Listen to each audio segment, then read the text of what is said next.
Bon, faire des pompes, moi voir des jeunes faire des pompes avec Thibaut InShape en trait militaire, ça ne me fait pas rêver, ça me révulse. Moi je vous ai écouté s'il vous plaît, je vais simplement vous donner mon avis sur la SNU. Moi j'ai honte de mon pays, j'ai honte du gouvernement progressiste qui a pondu un truc pareil. C'est pas en matant la jeunesse Sarah El Haïry qu'on forme une armée de citoyens heureux et engagés. Vous mentez. Les chiffres parlent d'eux-mêmes. Bah allez-y, je pense à quel chiffre là ? 70 milliards. N'importe quoi. Je pensais à 1000. C'est pas le concours de la petite blague. Parce que tu veux, j'entends pas. Non, C'est normal. Ni bien ni pas bien, je peux venir pour avoir des bons des mauvais points. Que vous le voulez ou non, vous avez une tête d'arabe, vous ressemblez à mon oncle Mahfoud au Maroc. Ah, Monsieur Chambaud, votre adversaire vient de marquer un point, une réaction. Les gens n'ont plein de cul des arabes. On se calme, merde. Pas possible, c'est pas une cour de récré, merde. Faites la paix.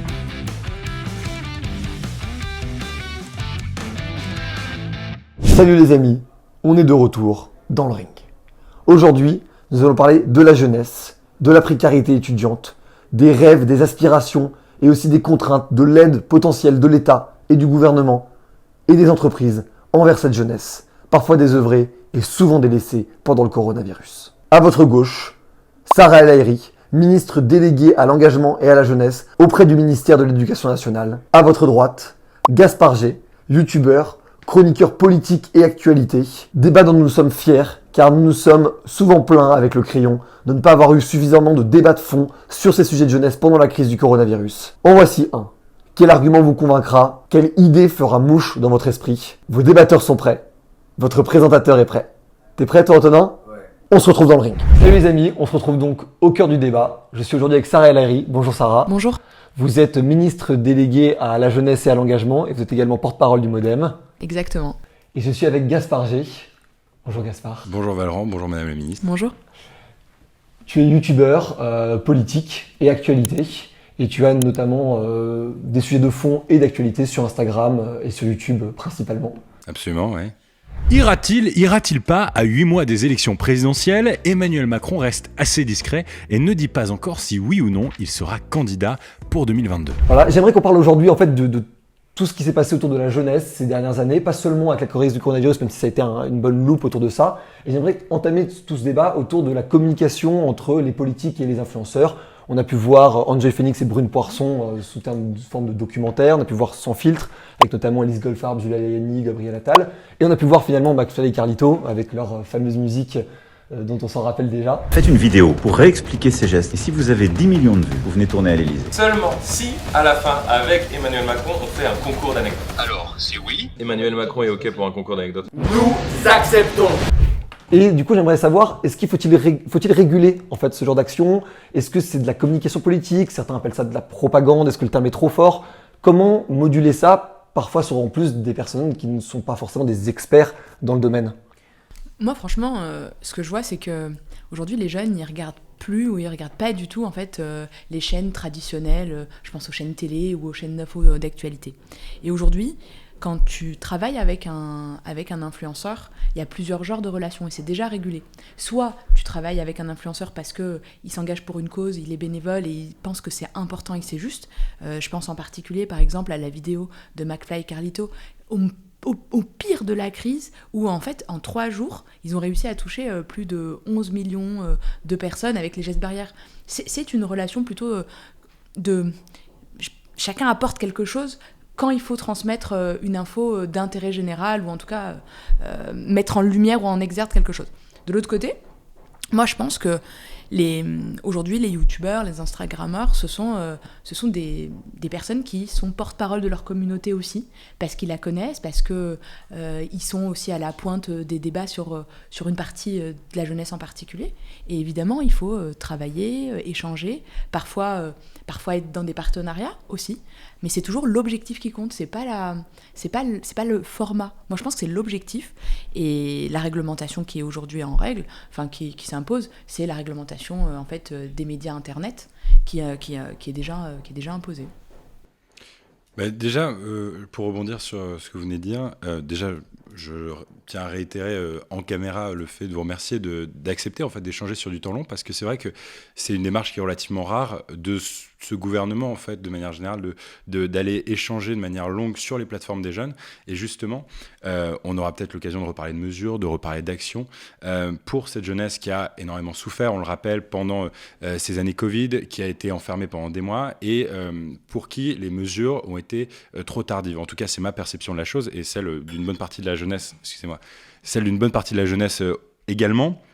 Et Madame El Haïry, aujourd'hui, on avait eu l'occasion d'échanger à l'occasion d'une conférence la semaine dernière, cette jeunesse a ressenti du mépris de la part de ces communications du gouvernement. Et je dois vous dire, je les comprends. Je les comprends parce que aujourd'hui, le gouvernement, pendant trop longtemps, a échangé de manière unilatérale, sans confrontation,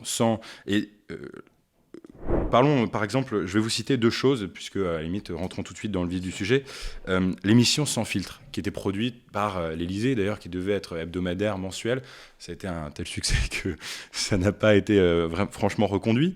On a Enjoy Phoenix, qui est multimillionnaire, c'est pas un secret pour personne, ou en tout cas pour ceux qui travaillent dans la communication ou qui sont un peu au fait de ce qui se passe sur YouTube, qui vient parler de précarité des jeunes et qui vient parler en fait à la place de ces jeunes. Elle avait elle-même reconnu qu'elle n'était pas forcément... Absolument, et j'allais y venir. On a Élise Goldfarb et Julia Layani, qui sont 2 jeunes femmes extraordinaires, superbes, qui se sont engagées pour les femmes, etc. Là-dessus, chapeau, mais en revanche, qui viennent nous parler du fait qu'elles ne peuvent pas aller à leur vernissage, du fait qu'elles n'ont pas pu faire leurs 5 voyages en avion par mois, face à une jeunesse qui est en live, une émission qui est censée s'adresser à eux. En plus de ça, on n'est franchement pas dans la confrontation quand on sait que Élise Goldfarb et Julia Layani sont des bonnes amies de Gabriel Attal et qu'on les voit en plus publiquement commenter les photos de vacances de l'ancien porte-parole, de l'actuel porte-parole du gouvernement. Pour moi, il y a une maladresse, il y a un problème de communication, il y a quelque chose qui n'a pas été saisi et je peux aujourd'hui que comprendre cette jeunesse qui ressent du mépris face à cette communication. Gaspard, si je vais apporter peut-être... de la nuance ou une explication de ce que vous venez de dire. Quand tu ressens une émotion, du mépris, de la colère, tu as le droit. C'est un ressenti. C'est important de l'exprimer et de l'entendre. Par contre, à chaque fois qu'on a, par exemple, que Gabriel, quand il fait Sans filtre, ou quand Angèle Félix participe en fait, à cette émission, elle n'est pas là en tant que porte-parole de cette jeunesse. Elle est là, mais un peu comme Hugo Décrypte fait la vidéo. Et en fait, il met en exergue, il met en lumière la communauté qui le suit et qui, du coup, témoigne en fait, de sujets de difficultés.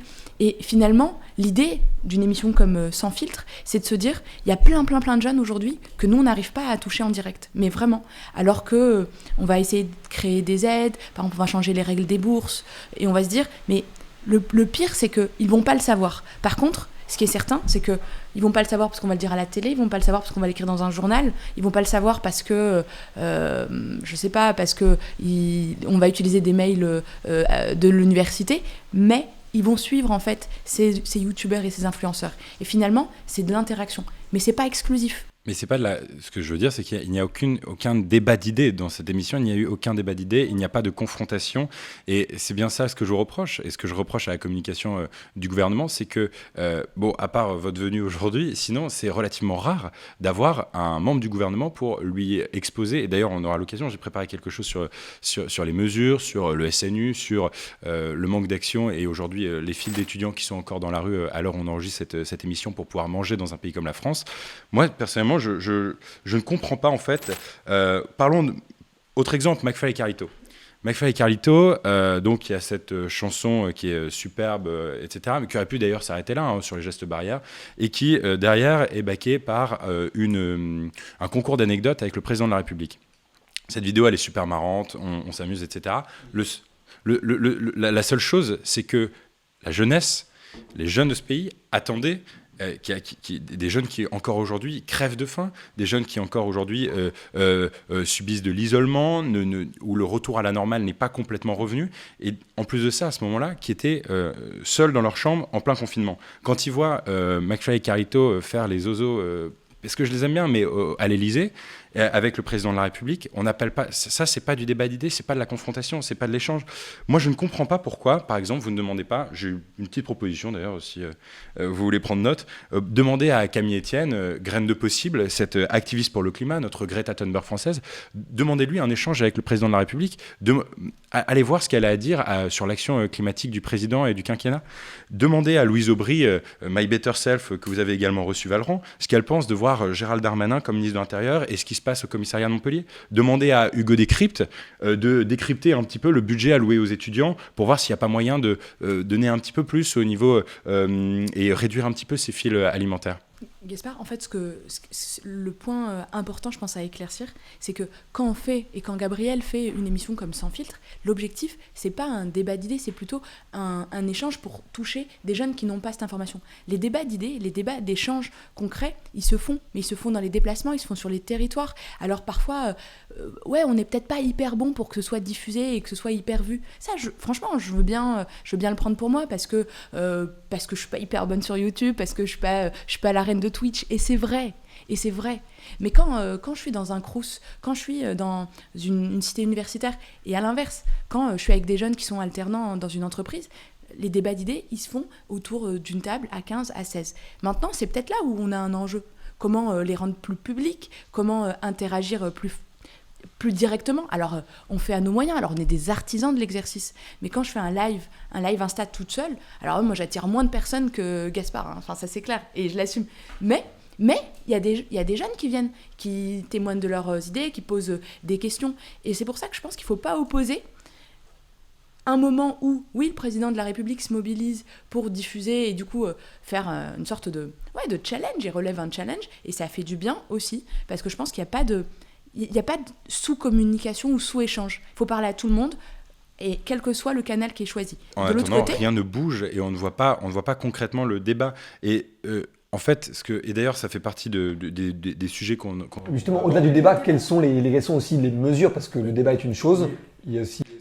Simplement, peut-être, juste avant les mesures, là où ce que je reproche en fait aujourd'hui, parce que pour être très honnête avec vous, moi je suis plutôt progressiste comme garçon, j'ai plutôt envie de croire en l'action du président de la République. Sauf que, à force de s'emparer si peu du fond sur les réseaux sociaux, vous laissez d'autres partis politiques, vous laissez les extrêmes s'en emparer. Aujourd'hui, la communauté Zemmour est surpuissante sur YouTube. Aujourd'hui, Jean-Luc Mélenchon a fait campagne en 2017 et va refaire campagne grâce aux réseaux sociaux, sur les réseaux sociaux. Et donc, si vous ne décidez pas de vous emparer de fond sur ces réseaux, vous laissez finalement ces partis émerger. Et là, aujourd'hui, je vous porte un petit peu responsable finalement par votre inaction sur ces réseaux. Très sincèrement, Gaspard, si vous êtes d'accord, moi, j'assume ce sujet de il faut plus débattre. Je prends. Vous êtes là aujourd'hui. Je suis là aujourd'hui, bien sûr. Il y a quelques jours, j'étais en débat, et pour le coup, c'est un débat de fond, mais avec des jeunes à Sciences Po. Hier, j'étais avec des jeunes qui étaient en décrochage à Pantin. Et c'était des échanges de fond, parce qu'eux, ils sont en galère. Et quand tu es en décrochage et que tu n'as pas de job et que tu habites à Pantin, je peux vous dire que c'est galère. Et que c'est une jeunesse qui a des difficultés. Et c'est pas... elle est plus étudiante, celle-là. Et il y a des jeunesses dans notre pays, et moi, mon job, c'est d'aller voir chacune d'entre elles. Par contre, l'engagement que je prends, et pour le coup, je le prends en direct, c'est qu'à chaque fois qu'il y aura une sollicitation d'un youtubeur, d'un média, et à chaque fois on le fait, même quand c'est peut-être pas Angen Phoenix et Hugo Décrypte qui sont les stars aujourd'hui des réseaux sociaux, ou même vous, Gaspard, vous êtes des big stars des réseaux sociaux. Jamais je refuserai un échange avec un média en ligne autant de fois que possible, parce que c'est ce qui permet d'échanger. Et pour le coup, je l'ai fait même la semaine dernière, avec un jeune qui crée un média associatif. Il a 2000 followers sur Instagram, et j'ai fait 45 minutes d'échange avec sa communauté. Pourquoi ? Parce que je pense qu'il n'y a pas de petit échange. Je pense qu'il n'y a pas de petits débats. En fait, ils comptent tous. Mais maintenant, l'appel, il est fait. Et en plus, c'est un engagement sur lequel on peut faire du fact-checking derrière. À chaque fois que quelqu'un invitera, eh bien, je serai là, quels que soient les sujets, pour en parler, pour en débattre. Et aussi, parfois aussi, accepter de faire évoluer sa pensée. Parce que c'est en discutant que des fois, tu améliores ton idée, parce qu'il ne faut pas avoir peur de la contradiction. Et pour le coup, moi, j'ai pas envie ni de me cacher, ni de m'échapper. J'ai juste envie d'échanger autant de fois que l'occasion me le sera donnée. J'aimerais rebondir sur ce que tu disais, Gaspard, sur justement l'omniprésence sur les réseaux sociaux de tout ce qui va être les communautés de la France Insoumise ou du RN, et maintenant du camp d'Éric Zemmour. Est-ce que ce sont des mauvais votes? Est-ce que ce sont des mauvaises opinions? Parce que sont souvent mis en exergue par le gouvernement, mais par d'autres politiques et même par certains créateurs de contenu, comme une radicalité qu'il faut fuir, qu'il faut combattre, qu'il faut convaincre. Comment se situer par rapport à ça? Parce qu'aujourd'hui, ils représentent, si je prends ce qu'on avait appelé l'extrême gauche et ce qu'on va appeler l'extrême droite, ça représente aujourd'hui 40-45% des votes de la jeunesse. Est-ce qu'il faut convaincre? Est-ce qu'il faut les empêcher? Que faire? Moi, c'est pas ma France. Enfin, soyons très clairs. Moi, je suis pas pour... en fait, ça a été même la naissance de mon combat et de mon engagement politique. Moi, je veux pas de personnes, en tout cas, je veux pas que ces personnes gouvernent notre pays quand ils te regardent par ta couleur de peau, par ton orientation sexuelle, par le quartier dans lequel tu habites, ou qui te jugent juste parce que tu as un diplôme ou tu l'as pas. C'est pas mon projet. C'est même contre ça que je me suis engagée. Parce que c'est de la haine, parce que c'est de la colère, parce qu'ils fragmentent, parce qu'ils vont réveiller ce qu'il y a de pire dans les gens. À côté de ça, comment combattre? Parce que moi, je pense qu'il faut combattre. Enfin, sinon, je militerai pas. Et je pense que le militantisme et l'engagement politique, c'est quelque chose de bien. Il faut pas hiérarchiser. C'est pas un gros mot de s'engager politiquement. Je crois fondamentalement qu'il faut lutter contre l'abstention. Parce qu'aujourd'hui, ils font un score aussi élevé chez les jeunes, chez les 18-25 ans et même les 18-35 ans, parce qu'aujourd'hui, il y a un taux d'abstention, mais tellement énorme, que du coup, leur parole est plus forte, on les voit plus, et du coup on dit oui, la jeunesse vote pour l'extrême droite, alors même que sur les 18-25 ans, par exemple, le président de la République est plus apprécié, plus soutenu. Sur les 25-35, effectivement, c'est le Front National, parce que pour moi, franchement, ça reste le Front National, ça reste l'extrême droite. Mais pour combattre ça, il faut que plus de jeunes se disent que l'engagement politique, l'expression démocratique et l'engagement personnel dans une asso, pour une cause, avec une pétition, avec une marche, c'est compatible. Ça s'additionne, ça ne vient pas s'opposer. Et je crois que c'est un des plus gros enjeux. Pour ça, il faut évidemment plusieurs mesures. C'est ce qu'on est en train de faire. Renforcer l'éducation civique et morale à l'école. Mieux travailler aussi sur la co-construction avec les jeunesses. Pour la première fois, là, on va présider l'Union européenne. Pour la première fois, à chaque fois que je présiderai le conseil qui va réunir les ministres de la jeunesse, les jeunes seront présents eux-mêmes. Parce que je crois qu'il faut réconcilier la démocratie, ses institutions, ses instances, et l'exercice, en fait, politique. Y compris des jeunes radicaux? Oui, bien sûr. Et d'ailleurs, au lendemain des régionales, j'avais réuni... mais vraiment, parce que je pense que c'est pas un combat... Là, pour le coup, quelles que soient les idées, il faut juste remobiliser l'engagement. J'ai réuni l'ensemble des mouvements politiques. Et ils étaient tous à la même réunion. Il n'y a pas eu de petites réunions et de grandes réunions. Parce que s'il y a une lutte qui doit être partagée, c'est celle de la démocratie. Peut-être plus que jamais. Peut-être que également les 18-25 ans, s'ils décident de se sentir assez peu proches de l'action actuelle du gouvernement, c'est justement, et j'aimerais y revenir si tu me le permets, sur les différentes mesures qui auraient dû ou n'ont pas été en tout cas appliquées lors de cette crise sanitaire pour la jeunesse. On a dû en parler, jeunesse et précarité. Il y a dû avoir un gros mouvement sur les réseaux sociaux avant qu'on s'empare véritablement du sujet parce que trop peu de choses avaient été faites. Tu avais même fait une vidéo qui avait une très grosse visibilité justement sur le sujet. Je pense que, au-delà de ça, il y a différents acteurs et différentes actrices qui ont permis cette chose-là. Il y a eu la lettre d'Heidi également, il y a eu la vidéo d'Hugo Décrypte. Et puis, de manière générale, il y a ces témoignages étudiants qui ont permis de faire émerger tout ça sur les réseaux sociaux. Moi, j'ai plusieurs chiffres à vous donner, Madame la Ministre, si vous me le permettez. Le premier, c'est en août dernier, le rapport autour du coût de la vie qui a été publié par l'UNEF, l'Union nationale des étudiants de France, qui nous dit au total, les étudiants ont perdu 39,26 € par an en aide directe depuis l'arrivée au pouvoir du président de la République Emmanuel Macron.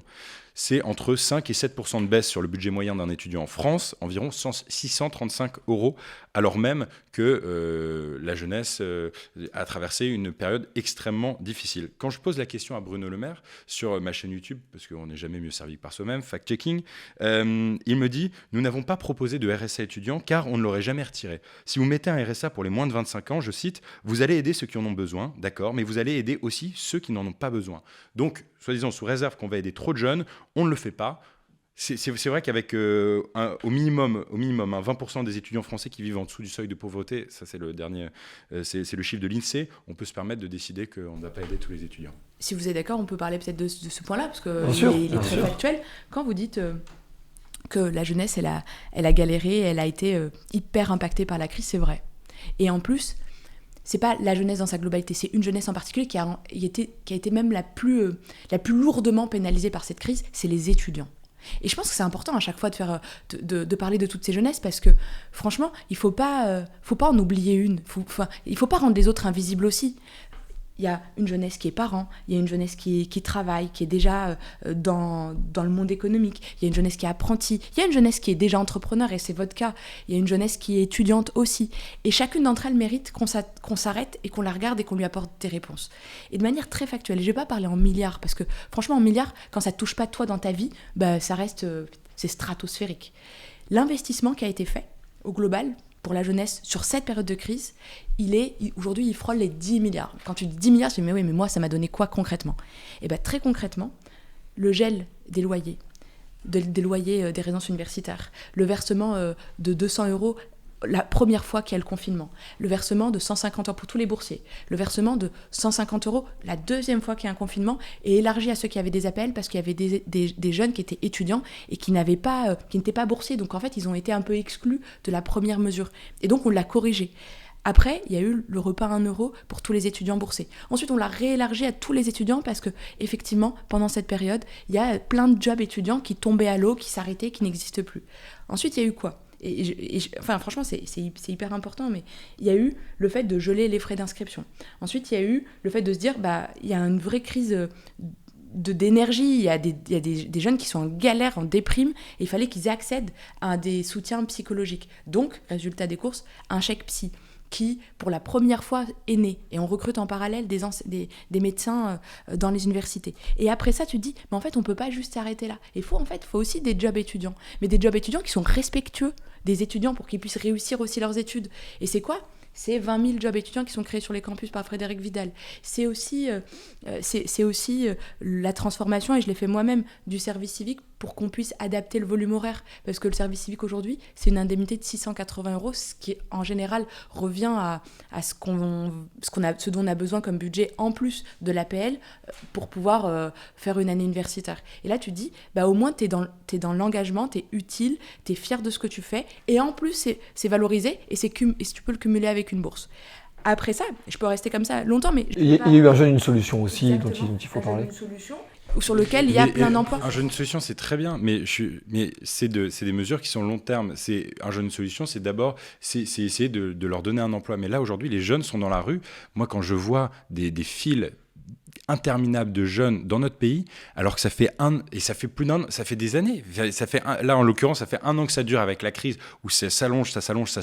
Quand est-ce que ça va s'arrêter ? Fondamentalement, en fait, ce que je ne comprends pas, c'est que vous puissiez vous dire les politiques que toutes les mesures que vous venez de citer ne sont pas efficaces. Concrètement, j'ai un autre chiffre pour vous et j'aimerais vous faire réagir dessus. Le président de la République a annoncé 60 000 logements étudiants supplémentaires d'ici à la fin de son quinquennat. Ça, c'est en 2017. En juin, Libération révélait que seuls 16 327 logements sur ces 60 000 logements avaient été construits depuis 2017. Donc aujourd'hui, on a 43 627 logements manquants qui sont encore à construire d'ici à la fin de son quinquennat en 2022. Donc j'imagine que dans les 6 prochains mois, on va voir fleurir 43 000 logements. Je vais répondre puisque vous voulez m'interpeller sur ce point particulier, mais juste avant, je suis désolée Gaspard, mais on peut pas dire que le plan Jeune Solution il n'a pas été utile.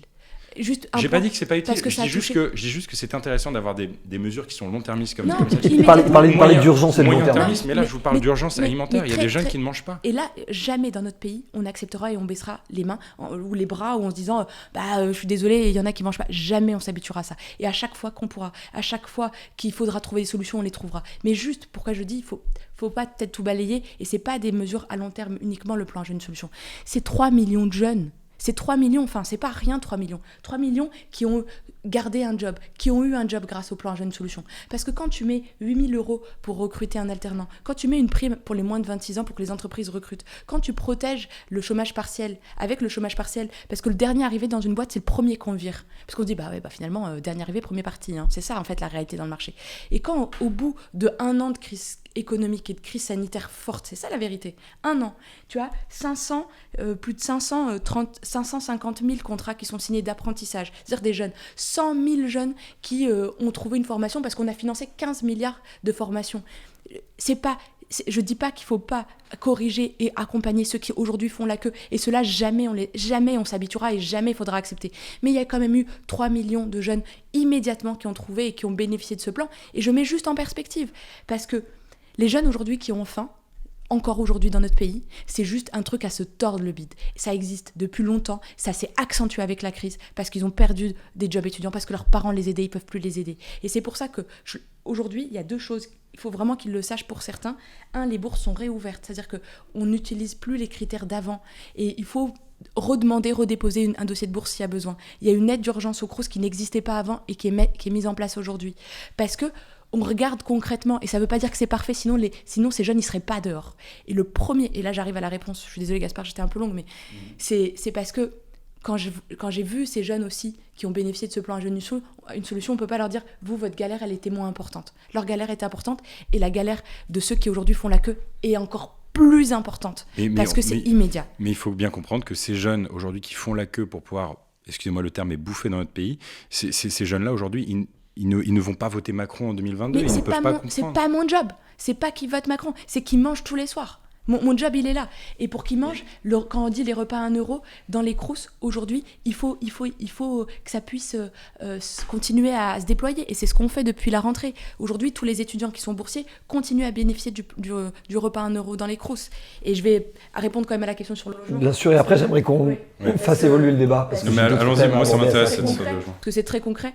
Aujourd'hui, la première dépense d'un étudiant, c'est son logement. Et c'est ce qui, en fait, bouffe le plus d'argent. Et donc, du coup, c'est ce qui te met dans la galère. Notamment dans les grandes villes où les loyers sont excessivement chers. Dans les chers. grandes villes, c'est une horreur. Parce qu'en fait, du coup, soit ça te pousse à pas faire les études que tu veux parce qu'en fait, t'as pas les moyens. Soit tes parents peuvent même pas être garants. Et donc, en fait, tu peux même pas construire le projet que tu veux. Et quand tu arrives même à avoir le logement, ça te prend les 3/4 de tout l'argent que tu as.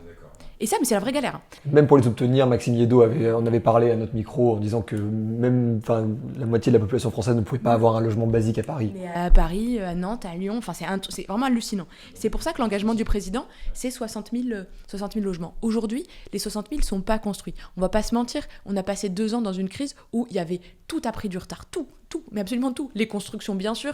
Je veux dire, le pays a été mis sous ralenti, voire plus. Voilà, ça a pris beaucoup de retard quand même, parce qu'on est très loin de l'objectif par rapport sur les 5 ans. Le pays n'a pas été mobilisé 5 ans. Non, même si on est en retard, là, aujourd'hui, ce qu'on est en train de faire, parce qu'il y a 2 manières de dire, je suis désolé, on est en retard, il y a eu une crise, bon, on fait ce qu'on peut.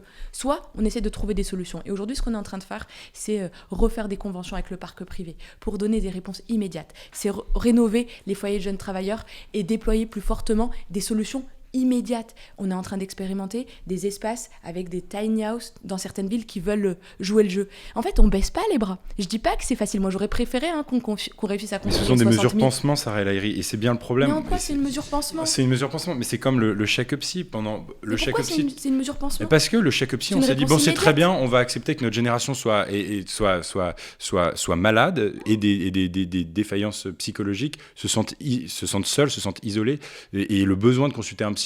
Et on va offrir ce chèque psy. Au passage, j'aimerais vous interpeller également sur ce... Juste sur ce chèque psy. Désolé Gaspard, et après je vous assure que J'aimerais qu'on fasse évoluer le débat sur aussi essayer de trouver d'autres solutions aussi que celles qui ont été prises et qui sont critiquables. Sur le chèque psy, c'est pas une mesure pansement. C'est la conséquence de la santé mentale des étudiants. Aujourd'hui, c'est le fait d'avoir levé un tabou que jamais personne n'osait dire et qui a été accentué par cette crise sanitaire. Donc oui, ça a explosé parce qu'on était tous confinés et les étudiants, ils l'ont vécu encore plus lourdement. Et donc le chèque psy, c'est exactement pour répondre à ce que vous disiez. Il faut une réponse immédiate. C'était ça.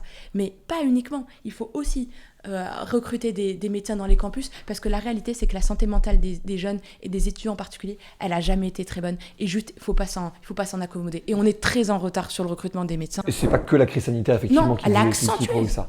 Moi, j'aimerais qu'on parle aussi des besoins pour les jeunes pour les décennies à venir. On a parlé du SNU, qui est un programme dont vous avez énormément porté au sein du gouvernement. J'aimerais qu'on parle aussi de revenu universel, dont tu avais parlé, Gaspard, avec le RSA pour les jeunes, avec Bruno Le Maire. Et j'aimerais qu'on parle aussi, parce que quelque chose qui a été moins mis en exergue, mais de la proposition qu'avait fait Stanislas Guerini d'offrir un capital jeune de 10 000 euros qui ne serait remboursé qu'en cas de salaire futur au-delà des 1 800 euros.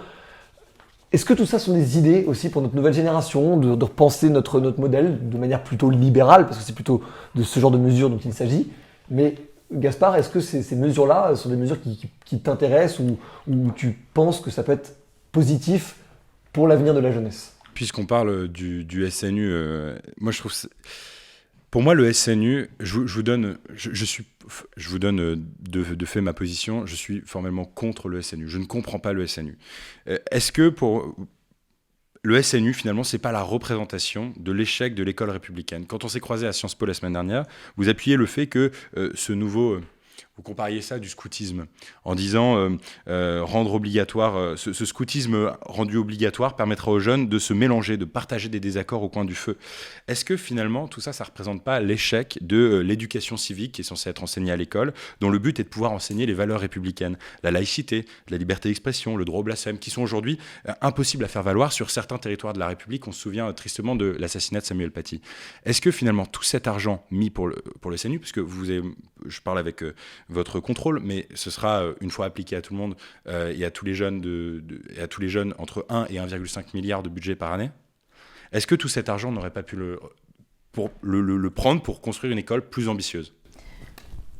Le service national universel, c'est la promesse de l'égalité, de l'égalité des chances réelles. Quand j'ai donné l'exemple du scoutisme, c'était sur une activité du SNU, c'était le soir pour pendant les débats, parce que tous les soirs, il y a des débats de société entre jeunes. Le service national universel, pourquoi moi j'y crois aujourd'hui ? C'est parce que dans notre pays, oui, il y a des choses qui n'ont pas fonctionné. Et oui, aujourd'hui, l'éducation civique et morale. Oui, aujourd'hui, on a une jeunesse qui ne se parle pas, qui ne se croise pas. Eh bien, moi, je fais partie de ceux qui juste n'ont pas envie de faire le constat et de se dire « Bah ouais, ça marche pas, tant pis, écoutez, qu'est-ce qu'on fait d'autre ?» Le service national universel, c'est le moment même où, alors qu'on a des jeunesses qui s'affrontent, qui ne se comprennent plus, eh bien, doivent recréer du commun, refaire en collectif. C'est quoi C'est une nouvelle forme de service militaire ? Non, pas du tout, parce que c'est pas parce qu'il n'y a pas de maniement aux armes. Par contre, il n'y a pas de tabou. Hein. C'est un tiers des encadrants qui ont été gendarmes, qui ont été policiers, pompiers, enfin qui ont porté un uniforme. 15% qui viennent de l'éducation nationale et 15% qui viennent du monde associatif. Mais le projet du SNU, c'est d'abord et avant tout de réunir des jeunes, de les aider. Moi, j'ai vu des jeunes et pour le coup, je vous invite à les rencontrer. Après, évidemment, chacun a sa position et c'est normal. Mais ces jeunes, il y en a qui avaient besoin de lunettes, qui avaient jamais quitté leur département. 1 sur 2 n'avait jamais pris le train. Il y a des jeunes qui ne connaissent pas leurs droits. Et donc, quand à ce moment-là, tu leur dis, bah voilà, si un jour il y a un pépin, voilà ce qui se passe pour toi. Voilà, tu as le droit à un avocat. Pour les études, tu as le droit à ça. Pour le logement, tu as le droit aux appels. Si tes parents ne peuvent pas être garants, il y a la garantie visale. Demain, même si tu n'as pas fait d'études, tu peux faire de la mobilité européenne parce que oui, ça doit être accessible à tout le monde et non, ça ne doit pas être réservé à tous. C'est ce grand moment où, finalement, des jeunesses qui ne se seraient jamais regardées, qui ne connaissent pas leur vie, ont une fois dans leur vie, 15 jours pour se construire, pour se voir, en portant certes un uniforme pour pas ramener toutes les inégalités de notre société à ce moment-là, les sensibiliser sur le cyberharcèlement, leur donner une sorte de boost d'infos, d'espoir, d'élan, et ça leur servira un moment dans leur vie. Est-ce que si on n'en avait pas eu besoin, on ne l'aurait pas fait ? Certainement. Est-ce qu'on en a besoin aujourd'hui ? Oui. J'ai pas du tout la même vision que vous, malheureusement, sur le SNU. Tu faisais une comparaison avec le militaire. Moi, j'ai une image pour vous. J'ai fait un peu Yann Barthès aujourd'hui. Cette image-là, qui est très facilement trouvable au niveau du SNU. Oui, alors, pour moi, ça, c'est une jeunesse au garde à vous. C'est pas une génération engagée, c'est une jeunesse au garde à vous. J'ai pris le soin de flouter les visages parce que peut-être que ces jeunes n'avaient pas envie de se retrouver dans cette vidéo. Moi, ça ne me fait pas rêver de voir des ados en treillis militaires parfois, dont on voit dans Gaspard, on est à la troisième édition, 15 000 jeunes, et là ils sont en short de sport et en kawaii. En uniforme. Il y a des exercices qui sont des exercices de l'armée. Bien sûr. Donc, faire des pompes, voir des jeunes faire des pompes avec Thibaut InShape en treillis militaire, ça ne me fait pas rêver, ça me révulse. Oui, mais ça je vous ai écouté, s'il vous plaît. Je vais simplement vous donner mon avis sur la SNU. Moi, j'ai honte de mon pays, j'ai honte du gouvernement progressiste qui a pondu un truc pareil. C'est pas en matant la jeunesse à Eric qu'on forme une armée de citoyens heureux et engagés. C'est être français, ça se fait dans l'échange. C'est ma vision de la chose. Et c'est en partageant des désaccords, c'est dans le conflit. L'ADN française, c'est une ADN révolutionnaire, c'est l'héritage des Lumières, c'est j'accuse, c'est faire feu de toute autorité, c'est faire le pas de côté, c'est bousculer les traditions. Et on crée l'impact avec des rencontres faites au fil de notre existence, de convictions très personnelles. Mais on ne s'émancipe pas avec des valeurs républicaines qu'on nous martèle de manière massive. Eh bien, détrompez-vous, Gaspard, je suis d'accord avec vous. Oui.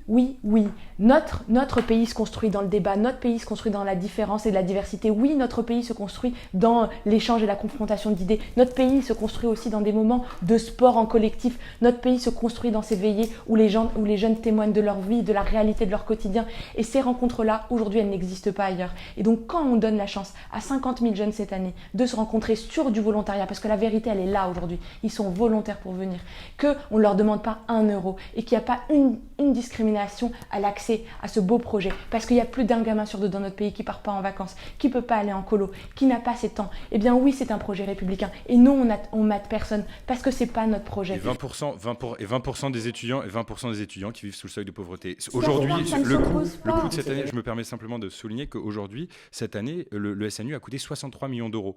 Alors, on est loin du 1,5 milliard en projet, une fois que ce sera appliqué à tous les enfants nés après 2008, je crois que c'est à peu près ça, sur un peu moins de 2,7 millions d'étudiants inscrits en France. Chaque année, 540 000, c'est 20% de ces 2,7 millions, au bas mot vivent sous le seuil de pauvreté. Si on divise entre ces étudiants précaires, la grosse enveloppe de cette année du SNU, on leur donne 116 euros chacun par an. Quand on sait que les étudiants ont perdu 40 euros par an depuis l'arrivée au pouvoir d'Emmanuel Macron, moi j'ai l'impression, une solution. Est-ce que véritablement le SNU, alors qu'on a le service civique qui est entré en vigueur en 2010, qui permet aujourd'hui Il n'y a pas que les étudiants aussi, Gaspard.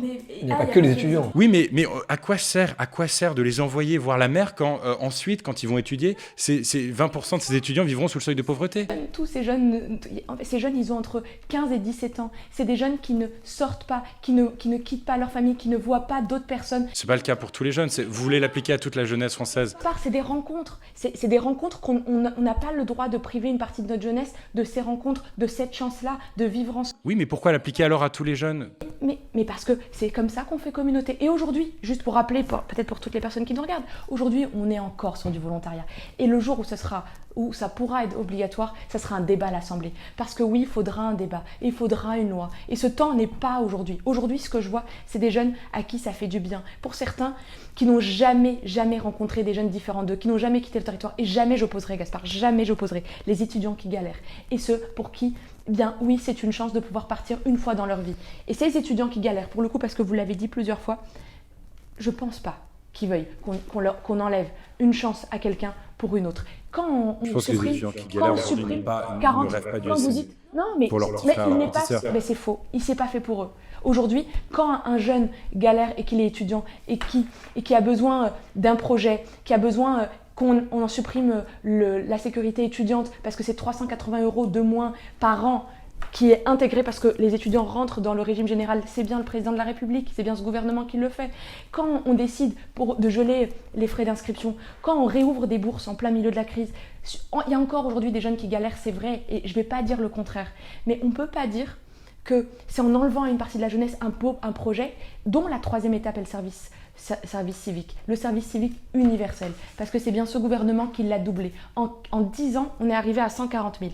Et en une année, on est passé à 245 000 missions, aventures, vies changées. Donc, j'ai pas envie d'opposer ceux qui ont les ados d'aujourd'hui, les 15, 16, 17 ans, et les étudiants de demain. C'est pas juste. C'est pas juste pour ceux qui ont 15 ans. Et c'est pas juste pour ceux qui aujourd'hui sont étudiants. Comme vous avez un emploi du temps assez serré, je pense que le débat non, mais le débat est très intéressant. Mais justement, moi j'ai même une question de conclusion pour vous. J'aimerais du coup ouvrir un peu le débat parce que c'est aussi important de penser à ce qui va se passer après, de parler un peu d'abstrait, un peu de rêve. Comment faire rêver la jeunesse? Parce que je pense que c'est aussi un des sujets de toute la psychologie autour de ça. Gaspard, j'ai même envie de commencer par toi. Comment faire rêver la jeunesse? Alors moi, il y a quelque chose auquel je crois profondément parce que j'ai vécu pendant une bonne partie de ma jeunesse à l'étranger. Moi, je rêvais de la France et je fais partie de ceux qui croient au rêve français. Et donc, j'étais finalement un bon client en 2017 sur le projet du chef de l'État, Emmanuel Macron, alors qu'il était candidat et qu'il faisait campagne sur la liberté, sur la volonté d'entreprendre, sur la créativité, sur l'innovation, alors qu'il coupait le cordon de Station F. Moi, tout ça me parlait énormément. Mais aujourd'hui, je vois un président qui s'est austérisé, qui s'empare de sujets régaliens, qui vole des débats à l'extrême droite, qui propose un service. Encore une fois, pour moi, ça c'est pas la Startup Nation, Sarah El Haïry. Elle a changé la Startup Nation. C'est pas comme ça qu'on va créer, selon moi. Non, mais très bien. Mais j'utilise ce mot qui est souvent déformé, qui est moqué, etc. Mais en tout cas, ce n'est pas comme ça, selon moi, et selon beaucoup de gens, je crois, qu'on va créer une armée pas une armée d'ailleurs, une génération créative qui va réussir à redonner un souffle économique à l'Europe qui galère aujourd'hui à exister entre les États-Unis et la Chine. Je ne crois pas que c'est comme ça qu'on va permettre à notre jeunesse de s'émanciper dans le débat et en créant des entreprises innovantes. Pour moi, c'est pas ça. Comment alors ? Eh bien, justement, c'est en proposant dès l'école des cours beaucoup plus ambitieux, des projets d'éducation civique plus ambitieux. Le grand oral, c'est très bien, mais il faut aller un petit peu plus loin. Et pour moi, aujourd'hui, il faut dépenser davantage d'argent là-dedans, plutôt que 1,5 milliard à la fin pour le SNU, pour un service universel qui, encore une fois, pour moi, fait doublon avec le service civique et qui, de toute façon, le jour où il y aura un changement de gouvernement, sera supprimé. Je vais commencer peut-être par la fin. Le service national universel n'est pas l'alpha et l'oméga de toute la politique de la jeunesse ou de notre pays. C'est une chance qui est donnée à une jeunesse. C'est la mesure de votre secrétariat d'État. Oui, mais pas que, parce qu'il y a aussi dans mon secrétariat d'État l'étape 3 du service national universel, qui est celle du service civique, dont on a doublé le budget. Vous savez, là vous parlez des 63 millions pour le service national universel. Le service civique, c'est 630 millions. C'est 10 fois plus le service civique. Et il y a des jeunes qui n'ont jamais entendu parler du service civique. Et donc finalement, les accueillir, leur donner ce moment d'échange avec le SNU, c'est leur donner l'opportunité de découvrir que le service civique existe, que le corps européen de volontariat existe, que les mobilités avec l'OFAGE, l'Office franco-allemand, l'Office franco-québécois existent et que c'est fait pour eux, et que non, c'est pas exclusivement réservé en Erasmus aux étudiants, et que chacun a son parcours et chacun a sa place dans notre pays. Et je fais partie, comme vous Gaspard, de ceux qui croient au rêve français. Parce que moi, je préfère le rêve français au rêve américain. Et pour ça, il faut accompagner chacun là où il est. Oui, ces jeunes agriculteurs qui ont envie de s'installer, il faut les accompagner. Oui, quand on veut créer une boîte, aujourd'hui avec le capital entrepreneurial, le capital jeune qu'on teste pour la première fois à Marseille, c'est une chance. Quand on va mettre des modules entrepreneuriat pour tous les jeunes dès l'école, quand on booste les micro-entreprises et les micro-assos à l'école, quand avec Jean-Michel, effectivement, on remet au cœur de tout le parcours, l'éducation civique et morale dès le plus jeune âge, oui, c'est le projet. Et c'est ça notre projet. Et jamais il n'opposera ni les jeunes entre eux, ni le pays. Il y a des jeunes qui sont fiers de porter l'uniforme des pompiers. Il y a des jeunes qui sont fiers de porter l'uniforme des policiers. Il y a des jeunes qui sont fiers de porter qui nous protègent et qui laissent leur vie à l'autre bout du monde pour protéger nos libertés. Et ces jeunes-là, ils sont aussi légitimes que tous ceux qui créent des magnifiques entreprises de l'économie sociale et solidaire, des magnifiques startups, qui créent des vaccins, qui créent Vinted, qui créent Yuka, qui transforment notre manière de consommer et qui finalement font que notre pays est fier de ce qu'il est et fier de ce qu'il fait. Et aujourd'hui, moi, mon job, c'est pas de dire bah toi, je t'aime bien, je t'accompagne. C'est juste que chacun en fait doit trouver sa place et jamais on hiérarchisera les engagements, les volontés de vie. Moi, je vis à Nantes. Moi, ma vie, elle est différente de quelqu'un qui vit à Aurillac ou à Paris ou à Bordeaux. Et c'est pas très grave. Par contre, chacun d'entre nous doit pouvoir, un moment ou un autre, se sentir tout à fait légitime de vivre dans notre pays. Et c'est pour ça qu'il n'y a pas de faux semblants ou de fausses choses à dire ou à pas dire. Quand on parle, et je crois que il faut le dire, quand on parle d'identité, quand on parle d'immigration, c'est pas pour laisser l'extrême droite dégueuler sur notre pays, dégueuler sur son histoire et dire à toute une partie de notre jeunesse, t'es peut-être moins français que moi. Moi, mes parents, ils sont nés au Maroc. Moi, je suis le pur produit de l'école républicaine et de ce rêve français. Est-ce que vraiment, Gaspard, vous pensez que moi, j'ai envie d'entendre Zemmour ou Marine Le Pen me dire que je suis pas légitime, alors même que les grands-parents de toute une classe d'âge, de toute une génération ont versé leur sang pour protéger notre pays, continuent à le faire aujourd'hui, ont versé leur sueur pour le bâtir. Moi, j'ai pas honte de parler de ces sujets parce que je crois que oui, on a besoin dans notre pays de jeunes qui font rayonner la France, dans notre pays et en dehors, qui créent des boîtes, qui créent des emplois. Et on a aussi besoin de réconcilier les jeunesses entre elles. Parce qu'il n'y en a pas une qui est supérieure à l'autre. En fait, chacune mérite pleinement sa place et c'est ça pour moi le rêve français. D'accord sur le constat, pas forcément sur les solutions, mais bon, c'était un débat. C'était un bien beau débat. Je vous remercie à tous les deux d'y avoir participé et d'avoir mis aussi, au-delà de vos idées, votre cœur, parce que ça s'est vu aussi pendant cet échange. Sarah El Haïry, Madame la Ministre, merci beaucoup d'être venue aujourd'hui. Je sais que vous avez de gros calendriers et de grosses indisponibilités. Merci d'avoir pris le temps. Gaspard, merci beaucoup. On peut te retrouver sur ta chaîne YouTube et sur ton compte Instagram également. Merci beaucoup d'avoir participé à ce débat. J'espère que ça vous aura intéressé, que ça vous aura plu, que ça vous aura fait réfléchir, que vous y voyez un peu plus clair sur la période qu'on a traversée et plus globalement sur qu'est-ce que c'est d'être jeune, comment c'est s'organiser nationalement autour de la jeunesse. C'était Valorant pour le crayon. N'hésitez pas à donner votre avis en commentaire. Ciao!